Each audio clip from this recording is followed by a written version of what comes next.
hata baba yangu ataona by the way ni venye niko Mombasa, unajua fimbo ya mbali hizi nifikia sai. Hata hiyo fasihi kidogo, you know, Butere girls can tell you what they're going through. Nimekusomesha.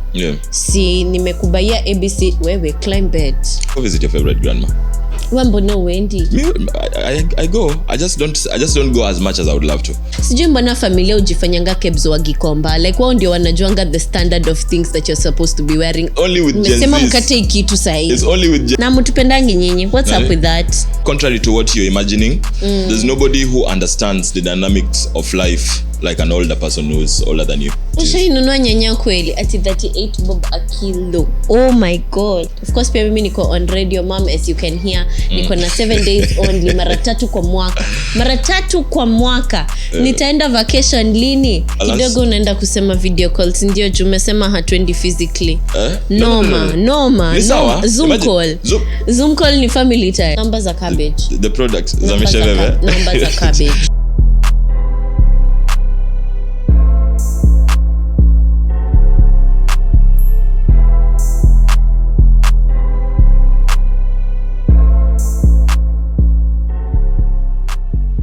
Do you ever ask yourself what Monday feels like to come right after Sunday, after weekend imeisha na kila mtu ashaboeka kurudi kazi? Or Thursday even, because it's the one day of the week we ignore simply because Friday inakam. So leo tunataka ku-self-diagnose. Unacheki venye huu unagonjeka, unajiendea amoxil, unajiendea cetirizine juu kifua inauma. You know, leo tunataka kujua, why did we actually fall out with our families? Why do we not go to their weddings? Why do we never go to Christmas? Hizi vitu ndogo ndogo, you know? And this is Thee Hotpot Show, and najua I ate with that one. I'll be your girl, Dorcas Uwiyera. And you know, as usual, we usually have someone amazing, someone new in the studio. So leo tunataka kujua ni nani. How you doing? Hi, Dorcas. Good. Yeah? Who are you? Unafanyanga nini? So my name is Eugene. I'm a radio producer. I've been 10 years now. Norma. Yeah, so 10 years production, consultancy, media buying, and a bit of creative if you're into ads and nini. So that's my jam. Walai? Yeah. So on that note, in these 10 years ulikuwa wapi?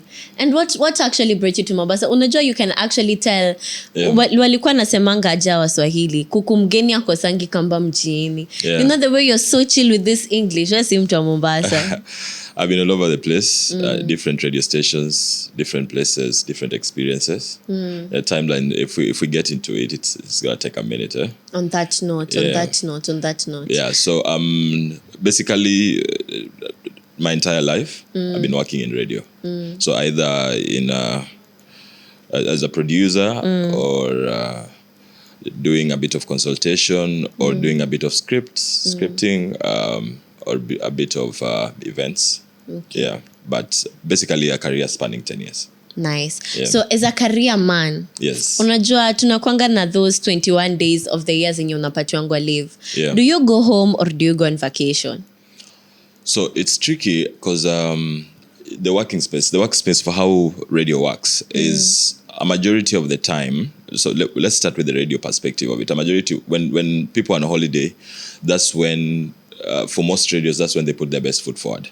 Because either there are new people interacting with the radio, or they are basically, it's a time when people have time. You know, people can listen. So for me personally, the experiences I've had is, for radio, we don't have much of a holiday. Yeah, like in the previous places, for the 21 days of leave, for example, for us it's split into 3. Yeah, like for the places I've been at, different organizations, they split the leave days, the 21 days into 3. So you can decide to take, but mostly it's usually around April, or you can decide to do it. Some people prefer to do it in January when things are a bit slower. Personally, I prefer April, August, and then a bit of December. So the workspace of how radio is, if especially for the higher you go, bosses are not very comfortable to let you go for like 21 days. Like things are bound to go. Yeah. So personally, hey, auendangi nyumbani in short, auendangi nyumbani. Sasa hiyo ndio tunataka kuchambua. So I feel like even way before you got into radio, there was this space ya high school, you know, lazima uende home. Primary school lazima uende home. Then there's campus. That's where the problem starts. Like ukisha kuwa na free will, ndio unaanzanga kuona maybe you and your cousins are around the same age group. Ama ukimaliza campus, you guys are all looking for jobs. And we have so much hate in our families. Hadi psychedelics haziwezangi kuficha. Like actually I've realized a lot of our families time ya Christmas ama time yenye tuko na hizi gatherings, we are drinking a lot. We are doing drugs behind the faces of our parents. So I just want to ask, do you feel like we go home because of connection ama it's because of obligation? Well, I don't know. The space in which we are in at, and I want to look at it preferably for most of my cousins from a work perspective. Let me talk about the close-knit families. So I'm like the firstborn of 4. I do radio full-time, and I've already explained to you how the dynamics of radio is. Our second-born, she's a banker. Third-born works for an air agency for Safari Link. And the last-born is still in high school.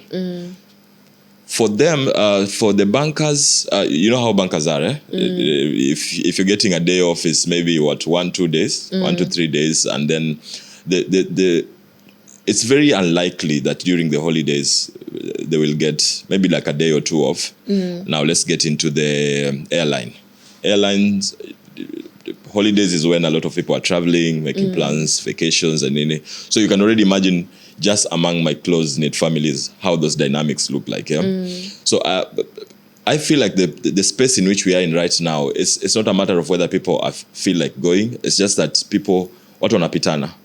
So it's like sitting down and saying, hey guys, share your calendars. Who is getting married? Who is having a big thing? Who is breaking ground? Who has like a housewarming? You understand? Then now we run around, and depending on how close you are with any particular cousin or any particular friend, you can say, I think for this one, siwezi kosa. So for my sister, when she was getting hitched, I couldn't miss that. I spoke to my boss, made arrangements. Ukisema hitch tunamaanisha nini wewe? When she got married. So you start prioritizing the things that you can attend. It's not a matter of, because you know, growing up, you remember the dynamics of how it was, is that it was so nostalgic. Like my memories about holidays, whether it was, and we didn't know about it. Madha alikuwa anasema tu tunaenda ushago. Unaelewa? Obligation. Yes, tunaenda ushago. So it's not a matter of if you want to come. But then of course you start to realize that when you hit campus, they're like, sisi tunaenda ushago, could you watch over the house? You understand? Because the vibes, it's just the dynamics of how things change. Because I hit campus and I started realizing as soon as second year that I needed to get a gig. So we would do the classes, but then I would do.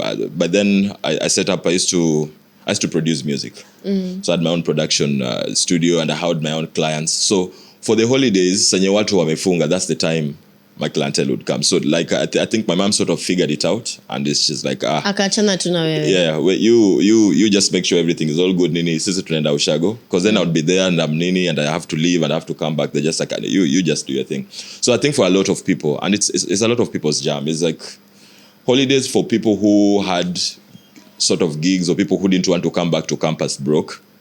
Holidays were the time for looking for time ya mboka. Yes. In short ni kama anasema watu wenye wako na pesa ndio wanaendanga nyumbani. Watu wanatafuta pesa ndio waendangi. So it brings me to this question. Me every single time naendanga Ocha, kuna kwanga na survey inasema I am not that girl. Unacheki? Like, because I feel like we have avoided our families to a point where hatupigangi simu. Me personally I talk with my family like once a month, or na mimi ni msichana. So by the time naenda home, if at all the previous holiday I didn't show up, there's somebody in the village who's saying I'm pregnant. There's somebody in the village who's saying I got married. Somebody in the village who says nilipoteanga or nilipotea njia. Unacheki? So I just want to know, do you feel like our watu wenye wamebaki wakiendanga home, the only thing they're doing is wanafunga the gossip? And if not, wana RSVP ndio wasipate kumesemwa ABCD? Well, it depends. The truth is that right now, if you have if you have cousins, if you have cousins that you have good relationships with, or even siblings you have good relationships, with time I'm beginning to realize it's more of you investing time to make sure that those relationships are there. Like, it's tough. It's tough. People are going through so much. There's people trying to balance work. Some people are at work and still going to school. Some people are at work, going to school, and they have kids. So you understand. So like the decision here kukuwa na relationships. For the people who are a bit more grown, is that wale wanaenda ocha wanajua chenye inawapeleka huko. Maybe it's their time to now, like for them their way of taking a break ni kwenda ocha. Ukoshwa si gunia za mchele na mahindi wameendea. Wewe acha bana. Au tu wanajipelekanga ocha, kuna kitu anakuanga wameendea. There's something Doki you must understand. How old are you now? Ai wewe. Give or take. I semeki. But sijalamba 25. Bas. Na silambi anytime soon pia. So, to record. Me niko in my 30s. When I was in my 20s, I used to behave exactly like you. For real? Yeah. Like situations, like, why do I need to go? You have imaginary haters. You understand? You think that there are people who have beef. Ni mimi umeambia hivyo. It's true. Ni mimi. Don't you think about it? Let me tell you the reality is that the older you grow, as I could realize, guys, like, people are hustling, like, for now, and it's tougher. It's tougher for there's so many conversation about the card that millennials have been dealt, sisi akina sisi. People should understand that for almost the same gig that I'm doing now, almost the same space that I was in now, for my dad and my mom, they were way ahead. And it's a reality. Understand? So for me, I'm beginning to realize that I have to work thrice as hard. I have to do like this gig and do that gig, and I'm constantly writing proposals and I'm pitching those proposals. Ukikuwa na lifestyle kama hii, unaweza ku understand that there is absolutely nothing wrong with either being able to show up. Some days we show up, some days with our cousins we're like, what's it? Let's not overthink it. Let's just do a road trip to the watch. For real? Yes, you mnaenda mnafanya one thing because of the common understanding. Because now for me, especially for the cousins that are my age, see wote tunaangaliananga na tunajua grind ni real. Watu wako busy, you understand? So we value but there's no time I ever sit down and think, oh, cousin X is about mouthing me. But bro, hakuna time. Unaelewa? There's no time. As in, it's very simple.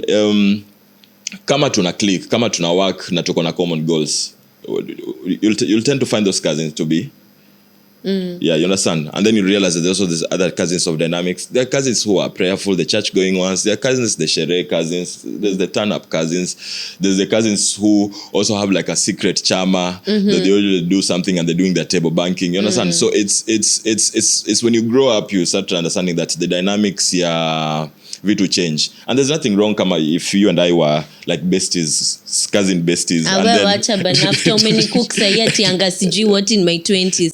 Hata jo hiyo story acha ni mwataka me I'm very ready. Na venye amesema me in my 20s niko na imaginary haters, ndio maana siendangi home.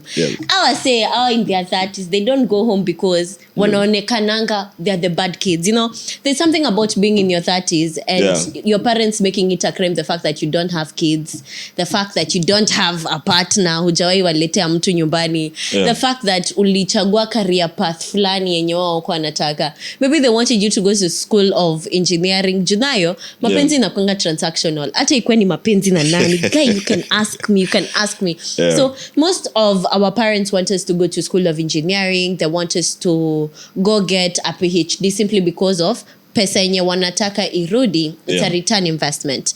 Now ikifika a certain age, umekuwa ukituma pesa nyumbani, sasa wanakosa kitu ya kukuattack nayo because you chose your own career path, you're now successful or not.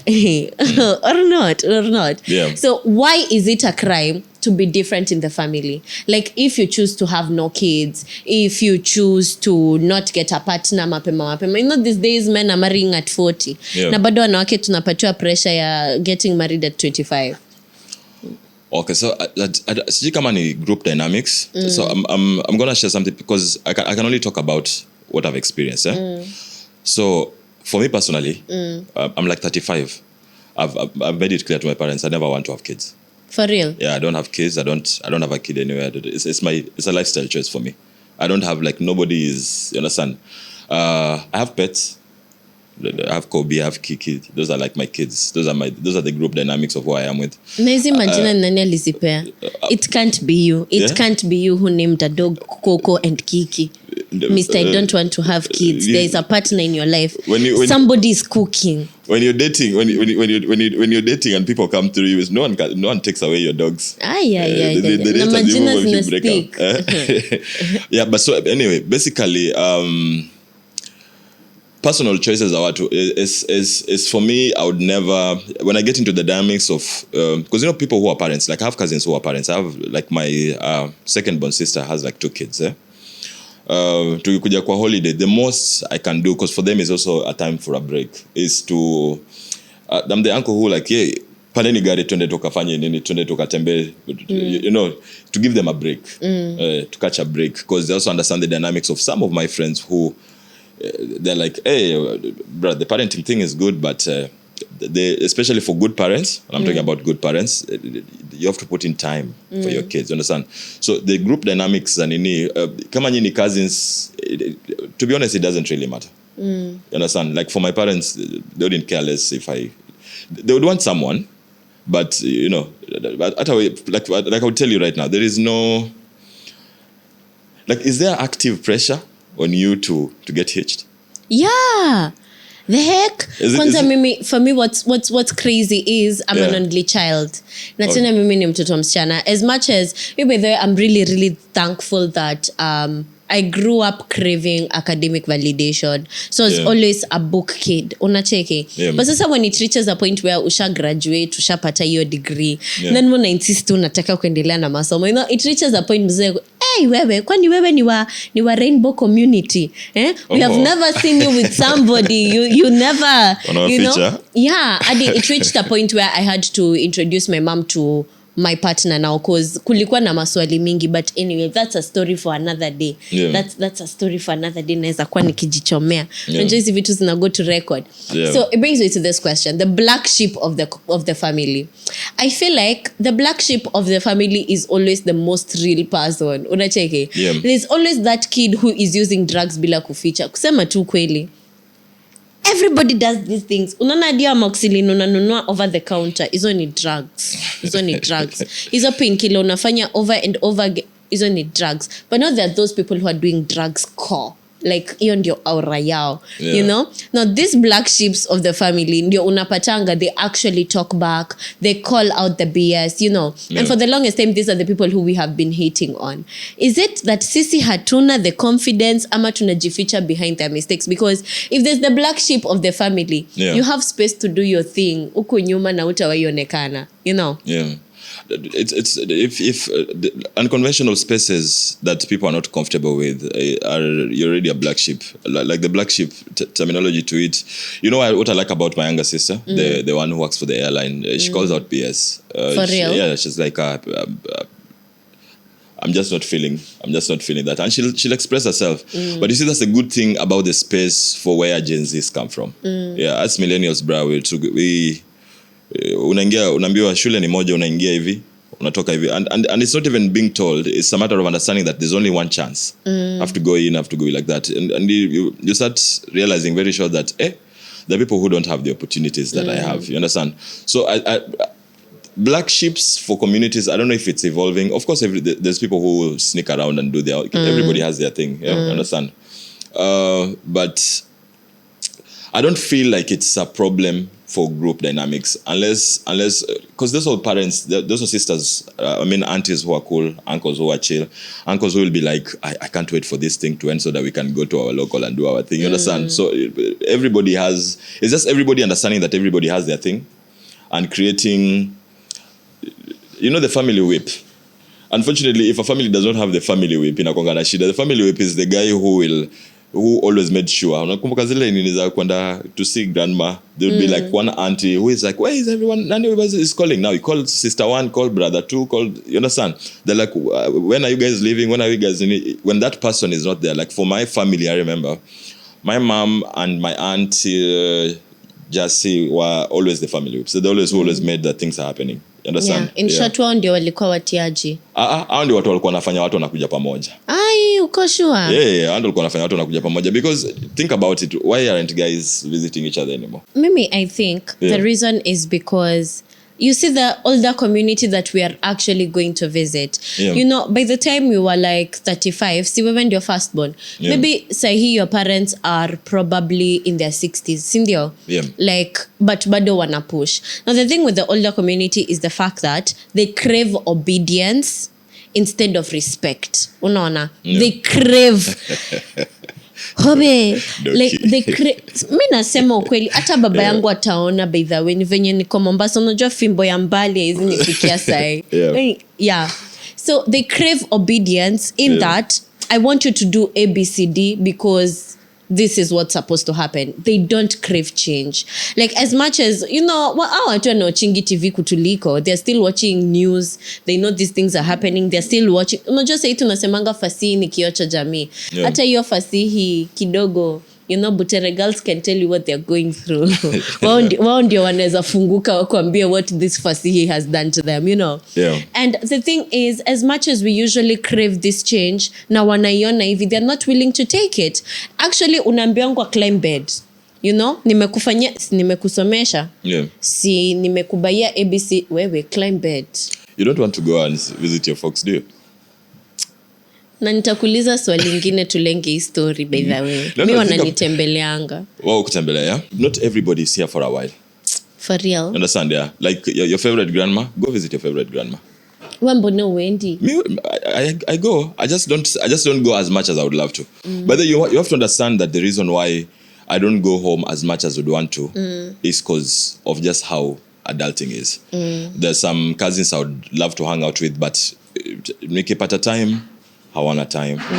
Ama wameshikana job, ama they can only get a day off. Understand? So the dynamics, but for me naelewa, because we also at a time trying to, you know, everybody's trying to chase their goals. The people who have planned the things, the people who want to do their groundbreaking this year, the people who, you understand, people have stuff going on.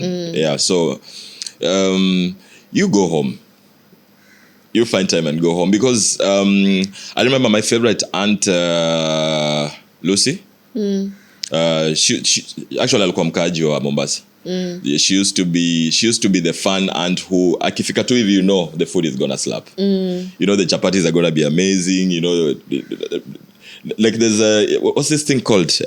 Ikichwa kuna mbuzi, kuna coconut. It's called mbuzi, right? Bana mimi emergency babe, miss hizo vitu. So Auntie Lucy used to have, rather we used to have, there's a thing you sit on, it's called mbuzi unakaa alafu kuna now, there was no grating in our those times when we were doing cousin, when we were growing up, you understand? Every home used to have that thing, and for some weird reason when Auntie Lucy left, nobody used to use it because it used to be her thing. So nini wanazi, like food, you know how the people that have grown here, like the so like the entirety of how diverse the Swahili food is. So she used to treat us to that. One time we wake up and Auntie Lucy is diagnosed with cancer. And the thing that the doctor tells her is actually what kills her. Like, she had enough time to do. Like, she went through a roller coaster. And for me, that was my favorite aunt. So you start realizing that time is very fickle. As you grow older, you start realizing time is very fickle. You want to visit your favorite auntie, you want to hang out with your family, you want to kick it with your cousins who you have goals that are aligned. You understand?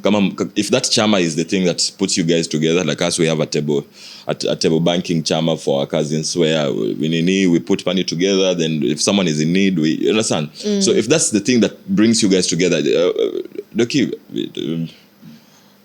shit happens, man. Like sometimes you're postponing to go see your grandma, you're postponing to go see that best friend of yours, you're not creating time, you're not calling your people, you're not calling your mom, you're not calling your dad. And then one time, because the most brutal truth about the reality of things, especially with life, is the unpredictability of it. 1 minute mko poa, second minute someone is in a car accident, they're gone. Normal. Yeah, so for me, whatever jam, whatever differences people have, whatever it is, and even for the older people, I think our parents, and for me, I'm very lucky because even my grandpa before he passed, he was a well-traveled man. And I've seen similarity with my folks as well. Yeah, hakuna pressure. Okay. Yeah, like if you are my sister, you'd really like it. Nobody's asking you why you're getting married or why you're getting married to that or why you're dating a girl. You understand? Like everybody is doing their thing. Heri nyinyi for real. Unajua kuna watu tunaambianga heri wao alafu ile tumesema tu heri wao for real. But it brings me to this question. You know, I think throughout life you've met people who keep saying, "Oh, you're the eaves of the family, everybody else is a snake." You know, like maybe you wanted to go to school and people were in a position to, but they actually refused to extend a hand ya kukusaidia, or you can't be real with your own people. Like actually I feel like a lot of us together with our families, we are fake. But when you're with your friends, you're the real you, like you're the authentic you. You laugh, you smile. There's a reason why most people move as far away as possible from home, because maybe home is toxic, you know? So what would you tell such a person? Because maybe the reason why they are avoiding going home ni unaongeanga aje. And then pia looking at the family dynamics of venye huwa tuna chill, because I don't understand how we came from, wow, nimekubaia hii nguo, ebo end of you come nikuone, you know. And then oh my god, na nguo tulikuwa tunanunuliwa. You know, like when I look back I am not proud. Like hizo picture I can't dig na nizitoe decently. Actually, you know, we work in the same place. Unaonaga TBT Thursday watu wakituma picha zao. Wow, guys, mulikuwa mumeparara. I have to put it out there, you know. So siku hizi when you actually wear something new and you post it on social media or you went to a place, sijui mbona familia ujifanyanga kebzo wa Gikomba, like wao ndio wanajuanga the standard of things that you're supposed to be wearing. Umenona, hiyo nguo haikai poa on you, you know. Like they become your biggest haters, criticizing, unazeeka bila bibi, unakaanga aje. So what does this mean to someone? Unajua wewe at least wewe walikusupport na wakakuacha uende mboka. Most ladies haikwangi hivyo by the way. Asking for a friend. Differences in but they're all beefs, unless someone did something offensive. Like what can offend you and what can offend me could be two totally different things. It's a matter of communication. It's a matter of perspective. The thing I love about how my mom and her sisters grew up is, for them, there used to be the grandma, there used to be, before they passed, like there would be someone who would be willing, like the older sister would be like, look, you guys, this beef of yours stretched a bit too far. You understand? Just think of it like this. If you die now, God forbid, I know, I understand. Very few people will come and bury you. Very few friends. But very few. But guess who is obligated? Guess who? No. Guess who is obligated? Guess who is obligated to bury you? Your family. You understand? They will move mountains. They will to make sure they give you a proper send off. So Doki, unfortunately, if God forbid something happens to you right now, it's a matter of like family is obligated. Friends are for seasons. My primary school bestie, my high school bestie, my campus bestie, we keep in touch, but out of the 4 friends I've had, there's only one we've kept contact when tunaweza sema huyo ni mse wangu, huyo ni boy wangu, understand? But if something happens to family members, it's not a time for differences, it's a time for pulling together. And that's the thing about, I think, the younger guys, especially the Gen Zs, will never understand this thing for CG cutting off people. The millennials are never understand. It's only it's only with Gen Zs. It's only with Gen Zs that I hear things that, I decided to cut off my cousin. Then some people have the audacity to say, I decided to cut off my mom, she's toxic. What do you mean? Like, what do you mean? A woman has given birth to you, has fed you, taken you to school, given you opportunities that nobody, like some people don't have. Like, she's broken her back. And by the way, your joke about Kuparara, you need to understand that our parents made struggle look beautiful. Unaelewa, cause wezi kosa ile that Christmas they make sure for the holidays something has been cooked. Like when you are an adult, and I see now my older friends who have kids, you start realizing that mbona unakuanga unafanya job na unakuanga umesota. You start understanding that now so much more is going into either your investment, maybe in your education, maybe you want to further your studies. So I think this dynamics for people cutting off people is a terminology that's very new, and it's very popular with a bit of millennials, but mostly predominant with Gen Zs.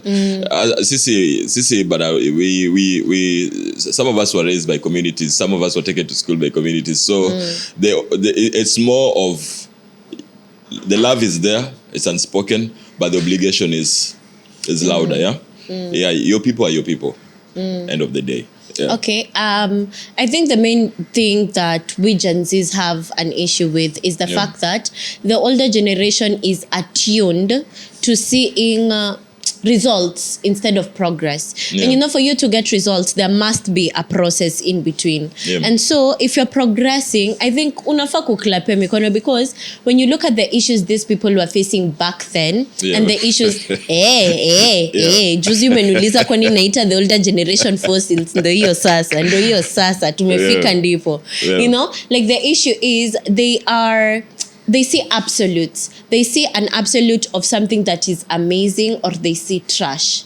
Not the in-between. The in-between inakwanga progress. They never see that. Now that issue makes most of the people my age, when you sasa wanangangana na kukua with family, wanna walk on eggshells. And I feel like if you're always walking on eggshells, you can never build bridges. Like the bridge between the older and the younger will always be an issue. So you'll find the way we treat our kids is totally different. The way we do things, we will always disagree. So how do we actually build bridges if we're still walking on eggshells? Because for you to be at peace, kwanza with millennials, na mutupendangi nyinyi, what's up with that? No, it's I don't know. It's just different life experiences. Contrary to what you're imagining, there's nobody who understands the dynamics of life like an older person who's older than you. Like they've been there, done that. They've been through that bad relationship. They've been through that divorce. They've been through that job opportunity they had and lost. Like they've had ups and downs. So for them, they understand that it's not a sprint. It's not a sprint. It takes time. You understand? The problem with which I feel is is constant validation. Yeah, like a lot of what if it's your love language? When you ever open the words of affirmation, take you kwamba you're a smart kid, you're a good kid, you're a handsome boy. Unfortunately, the reality of how things are is that your constant validation si kitu utakuwa unapata kila mahali. Yeah, like I know people who have been working so hard, waiting for that break, and it's a matter of time. The people who work their lives off, and that break that people keep talking about just never gets here. Like you need to be able to build relationships, Dorcas, and especially for you, I will tell you for free.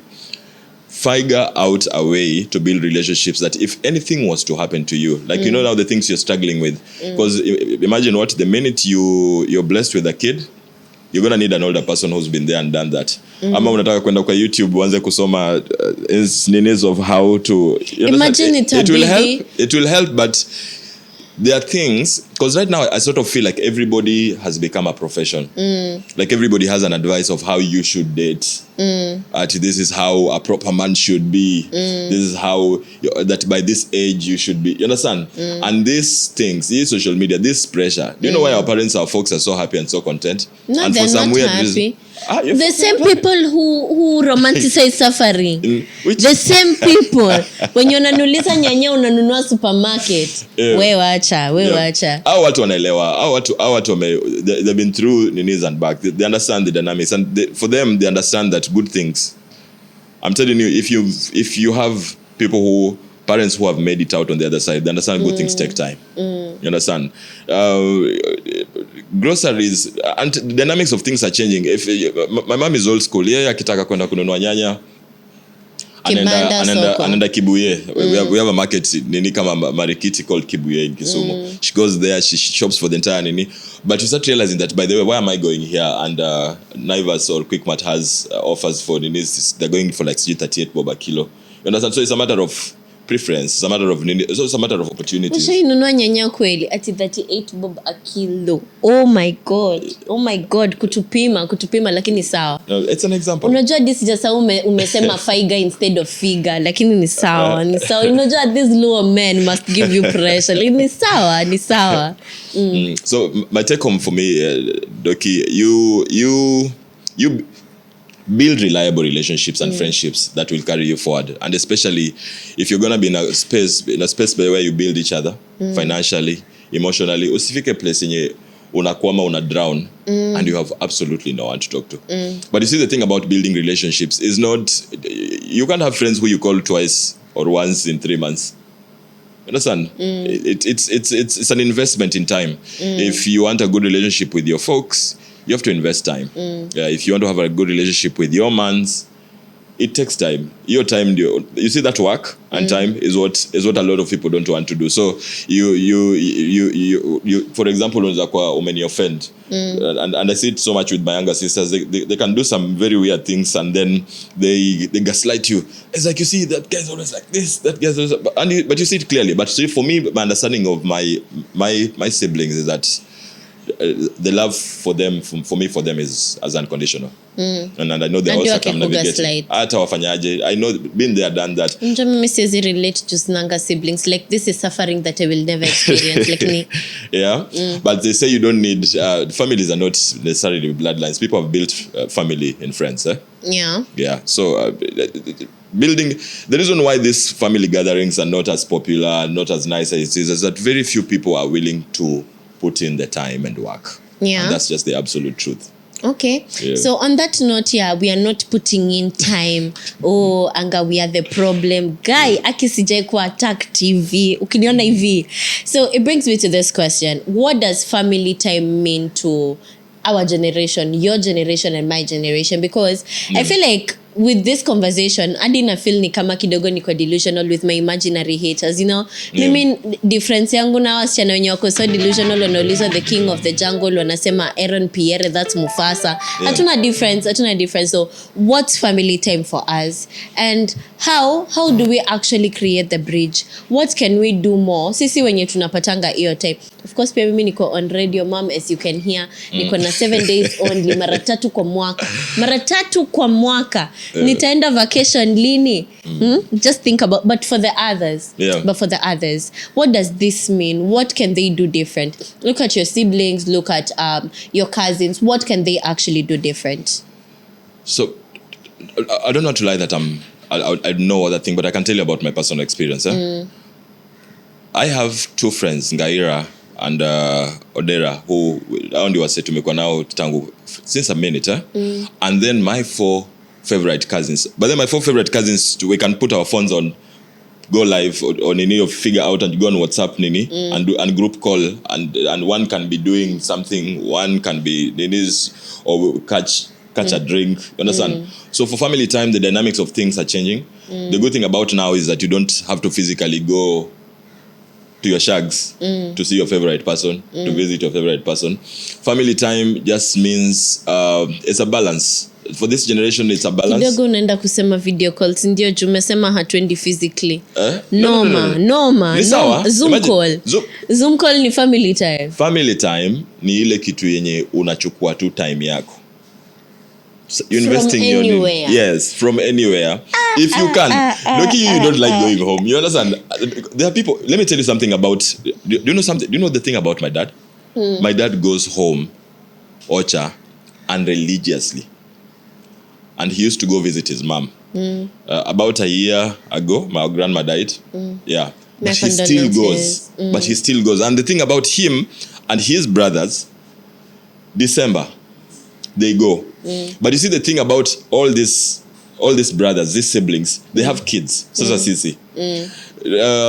In high school, they have nowhere to leave you. In primary, they have nowhere to leave you. But now it's like, this guy has their own side hustle. We prefer kufanya internship over the holidays. So there's no pressure.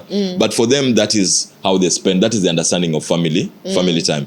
My understanding of family time is that if I get an opportunity to go for a seminar for work in a city where a cousin or a friend is there and we are sort of friends, we link up. So it's a matter of just creating time and being intentional. anything about your friendships, anything about your siblings, any friendship or any relationship you want to create with anyone, you have to be extremely intentional. Yeah. Yeah, you have to be intentional. So It's the only kidogo way ni it works. sisi hatuko intentional with our families. Yes. Haujasema hivyo. Your words. Umesema we show up and we show out, but anyway, Yeah. kitambo tuendelee na hii conversation. This conversation, by the way, has been lovely. I actually see why most of us don't go home, and inaonekana sisi ndio shida with our imaginary haters. Yeah. Hiyo kitu imeniguza, lakini ni sawa, lakini ni sawa Eugene, lakini ni sawa. So I'd love to know, where can we find you? And we usually ask one specific question on Hotpot every single time we have these episodes. Yeah. Uko na mtu? Alafu tupatie handles. It's here nor there. Neither here nor there. Yeah, but seriously, it's here nor there. Yeah, for handles, for my thing right now, I'm into writing. I'm writing. I'm into dark humor. So if dark humor is your thing, Black Sultan _KE. I also sing. I have a couple of songs. I produce music. Wow. I do script writing for people who want proposals, you want ideas, you have an event, you don't know how you want to package it. I can put it together for you. You want to work on a podcast, I can help you produce it. So my Facebook, Eugene Otieno, but on Instagram, TikTok, Black Sultan _KE. So nini lileta hii jina Black Sultan? So Black Sultan is my artist name. Yeah, my artist name. I've done a jam with Calligraph Jones. Wow. I've produced for King Kaka. I've produced for a lot of guys. Numbers are cabbage. The products. Numbers are cabbage. Yeah. So my production gig is sort of morphing into more now into producing podcasts. Like you want to podcast, but you have no idea how to start. I am your guy. Walai. I will help you package it. I will help you script the intros. I will help you put it together. I will record it for you. Unaniambia tu release date ni every Wednesday. Nakupatia. Na pesa kubwa. Yes. Wow. Tutaongea. Yes, tushasikia the yes. But other than that, the main gig that I'm doing right now, the thing I'm doing in Mombasa, which is predominantly still what I do. I'm the producer, the Breakfast Club producer for Swahili Pot FM. So what was Skize? Skizeni, we have some good vibes. We have very interesting conversations there. Very interactive in it. We have very mind-boggling faunas. Basically trying to push boundaries. Yeah, to see. We say what people think but are afraid to say. Yes. In short, amesema twende nyumbani, hakuna time. Maybe it's been good, it's been lovely. Across all social media platforms, it's Dorcas Uwiyera. Remember, you can find me pale Swahili Pot FM 91.7 Monday to Friday from 11 a.m. to 2 p.m. Na kama dawa right here on Thee Hotpot Show. Bye.